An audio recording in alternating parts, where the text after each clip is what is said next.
But he did not rebel, because he didn't see how that would help ease his feelings of displacement. And in the moments when he wasn't feeling irritated, he comforted himself with the thought that she was jealous of the invisible shared play space uniting him and only him with the child. In the first months, his relationship with the child was certainly not as close. He had broken out in a sweat when he walked it in the stroller, because she wanted to have just an hour of peace for once. When the child woke up and looked into the empty sky with those eyes that still couldn't focus, or discovered its face in the mirror as though it were the face of a stranger, or when it began to cry for an unknown reason and could not be comforted, then it had seemed to be some strange kind of animal. It was as though he'd brought home an exotic pet by mistake, with its own contrary needs and a particular smell. He had often observed the child with envy when it nursed, noticing that it was instantly comforted. And every time the crying started, his hands began to sweat, his pulse raced, and he felt completely helpless and lost. He had sensed the accusing glances of old women, one of whom reprimanded him because she believed the child was too lightly covered.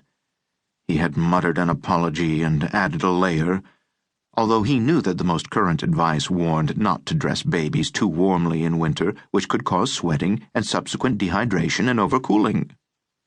He was annoyed with himself for capitulating to the insinuations instead of standing his ground. He had never been able to assert himself. He regularly let people cut in line, and he was always the last one to get on the bus. She had once said that he didn't have an opinion about anything, that he should talk back sometimes, that she couldn't stand to hear him responding obsequiously anymore. He was subsequently at a loss for words. And afterward, they had bitterly and silently cleaned up and went wordlessly to bed, each on their own side. That was before she'd gotten pregnant, but she had still irritated the hell out of him often enough. If he had become angry then, she would have apologized profusely, and they would have had sex afterward.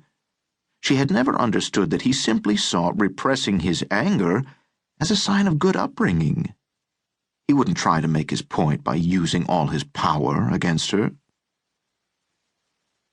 On the way to the playground, they had to cross the boulevard.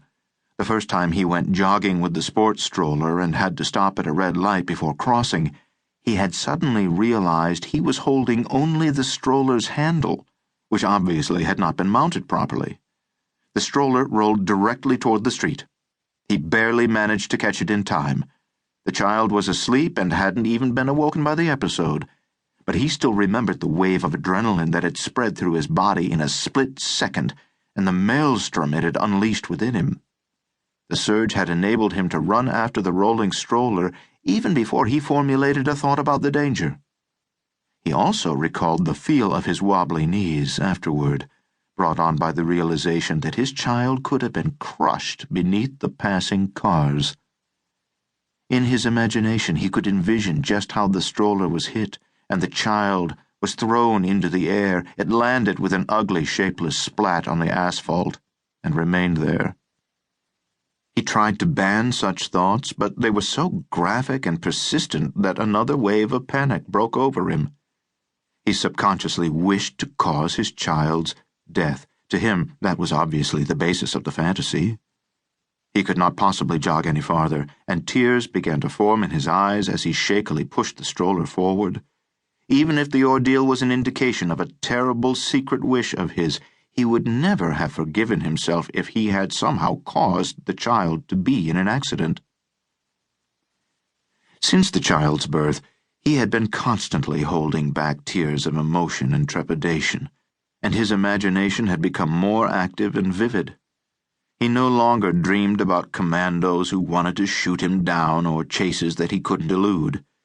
Instead, his dreams were haunted by maggot-like child chimeras that were being threatened by a dog he had to chase away, or crawling unknowingly toward a dangerous abyss. He dreamed again and again that he was tied up or paralyzed, and he woke up at the exact moment when the child met its death. At least in his dreams, he had been upgraded from victim to hopeless tragic hero. Just before the episode with the faulty stroller,